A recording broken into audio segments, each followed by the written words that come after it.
5 habits of highly successful people that you should think about adopting. Look, if we're sitting here in a space where we're not super successful, but we see other people who are, it stands to reason that maybe, just maybe, we can look and see what they're doing to see if any of the habits or actions that we're taking could be altered to be more successful, or at least to place us on the road toward higher success. So today I'm going to give you what Forbes Magazine and Harvard research and a bunch of other studies all together say are the 5 top habits of highly successful people. These things are pretty easy to implement in our life. So I know if you pay attention to this video today, write them down if you can, and then you start to implement just one at a time over the next few weeks, then you will start to see more successful results manifest in your life. So stick around because that's what you're getting today. But first, please check and see if you're a subscriber, and if not, please subscribe to our channel by clicking the subscribe button and hitting that little bell so that you'll get notifications when we drop videos just like this every week to help you live a happy, more successful life. I'll be right back. GILD Coaching. More success, less stress. What works for one person might not necessarily always work for another person. But when a group of successful people all share similar habits and they're all successful and all the habits look the same, that's a really good clue for us to start making note of what in the world they're doing so that we can emulate that exact same success. So today, that's what I'm giving you. I'm giving you the top 5 habits of highly successful people according to multiple different sources. I do a lot of research when I do this type of video for you. I did a lot of research and I found these same habits in all sorts of different studies. I've already told you a couple of the places that I found the information. And so I really, truly believe that these 5 habits are so very important. And I picked these out of all of the different habits, not only because they were the same in all of the different studies, but also because they don't depend on your demographic information, your wealth profile, anything like that. So anybody can do these 5 things. Okay, so get a pen, get some paper, take some notes. If you don't have access to pen and paper where you are, use your thumbs in the comment section here. Take some notes so that your brain can process this information in a second way. So you're going to get it once from me and then teach it to yourself again by taking notes in some way. And then you're probably more likely to retain the information. Okay, so number 1, highly successful people do not multitask. Every single time you switch to a different task, it takes you anywhere from 7 to 20 minutes to redirect the whole of your attention back to what you're doing. So multitasking isn't doing more than one thing at a time. Multitasking is ping-ponging your thoughts from one thing back to another very, very fast, which means that you don't do either of them well, which is why I say don't multitask. It is the biggest productivity killer. What the answer to that is what number 1 is. Don't multitask, do batch, B-A-T-C-H, batch your tasks. So what does batching look like? Batching means that you put things together of a similar category. So if I'm doing things for my family, let's say I'm going to do laundry, make dinner, all of these different things, I will get everything started at a similar time, knowing that once I have the dinner in the oven and I have the timer set and it's going to be going for 8 minutes, 10 minutes, 12 minutes, whatever, I can go and switch the laundry from the washer to the dryer. It is making sure that you schedule these things in ways that they can work in concert with each other. Think of a concert, an orchestra concert, where all these different instruments are playing, some of them at the same time, some of them when others are not being heard, but it goes together and makes music. That is what batching is. So don't multitask. Don't say, okay, well, I've got to do this and this at the same time. No, batch them with other similar things so that you can, with fluidity, move from one thing to another thing and that will make you more productive. I'm really, really good at this. My husband has actually noticed years ago, he said, you kind of batch your stuff. And I'm like, I absolutely batch my stuff together. He said, you get more done than anybody that I know because you have these like blocks of things that you do. Even when I'm walking through the house, if I see that people have left things on a table or whatever, I'll just go ahead and like gather them. If I'm headed from my bedroom to the kitchen, my bedroom's at one end of the house and the kitchen's the antithesis, the other opposite end of our home, I'll pick things up and then I know that I can drop them back off where they go on the way. I'm just really, really good at doing things in sequence like that, but I do my errands in sequence like that as well. So if I've got to run a bunch of errands, I actually think of the route that I'm going to take and I create a shape out of it, a circle or a square or something like that. So I'm not darting from one end of the universe to an opposite end. I do things, I batch geographically. You can batch with skill sets. You can batch with similar purpose, like, family duties and things like that. So number one, batch. Number two, stop having meetings. And we actually have a free guide. If you go into the video description, you can download our free guide for efficient meetings. Very rarely are meetings actually necessary. So the guide will give you the questions to ask ahead of time so that you don't get into meetings that could have been an email, because we've all gone to those, right? We've all gone to a meeting that could have been an email. Just is nonsensical. It wastes your time. It ruins your productivity because that time could have gone to something else. So before you agree to a meeting, you have to know what the intended outcome is.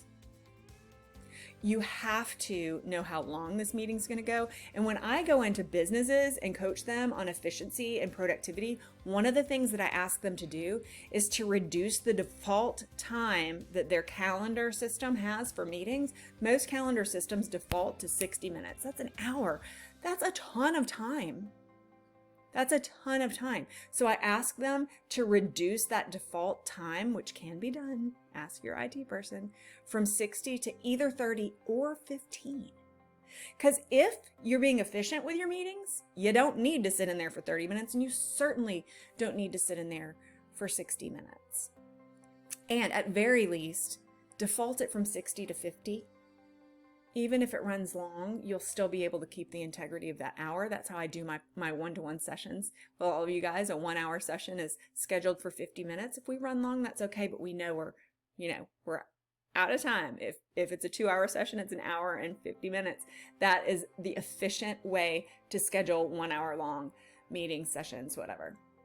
But also, before you agree to the meeting, ask the person who's requesting the meeting to pre-submit your questions to you. Whenever any of my clients go to schedule sessions with me, I ask them update questions. So we don't have to use any of their session time with them giving me an update. If they don't fill in the update questions, then they spend part of their session time giving me an update, and they could have skipped that part, saved 10 minutes, saved 5-10 minutes, and I would have already had the update before we started. So ask them for their questions. Most of it can be answered before the meeting starts, which means tick, tick, tick, shorter meeting, even if you have to have one. And also, before you agree to go into the meeting, insist on having an agenda. If the person requesting the meeting has thought it through thoroughly enough, they've already given you your questions, you've been able to cross some of those off, but you still need to meet, then say, okay, give me the meeting agenda. Literally, how long are we going to spend on this and that and the other? And that will keep you from coming in and having those 5 to 7 wasted minutes of small talk or whatever. How do you do 60 seconds for that max? And that's always the first 60 seconds of any meeting, is just like meeting initiation, meeting inauguration, the small talk at the very beginning, because we all do need just a little touch of that. But then let's get down to the productivity part. All right, look at my notes. Number 3, routine. Have a routine. I have a morning routine. I have an evening routine. I've got different routines throughout my day. It sounds like I'm very rigid, doesn't it? How do I have time to get everything done? Well, because of my routine. When you have a consistent structure, it actually gives you freedom. So here's an example from not too long ago in my past, just a couple weeks ago. I was leaving. A friend of mine has been staying in a rehabilitation hospital, regaining some strength after an illness, and I was visiting him. And I was headed back and I had a bunch of stuff to do, coordinate with a friend. We were going somewhere together. I had a meeting scheduled about a half an hour out of town. I had a whole bunch of things scheduled and I was just boom, boom, boom, boom, right on time. My time management juices were flowing. And then what happened? Flat tire. So I pulled over to safety. I was so happy and grateful. Safe parking lot, this private school with this very sweet security yard. And I said, look, I'm just going to wait for the roadside assistance people to come and switch my tire out. And just going to sit here for a little while. And the entire afternoon needed to be rescheduled.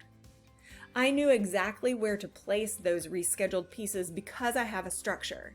So I know that those rescheduled pieces aren't going to interrupt the flow of anything else that needs to happen because I have a structure.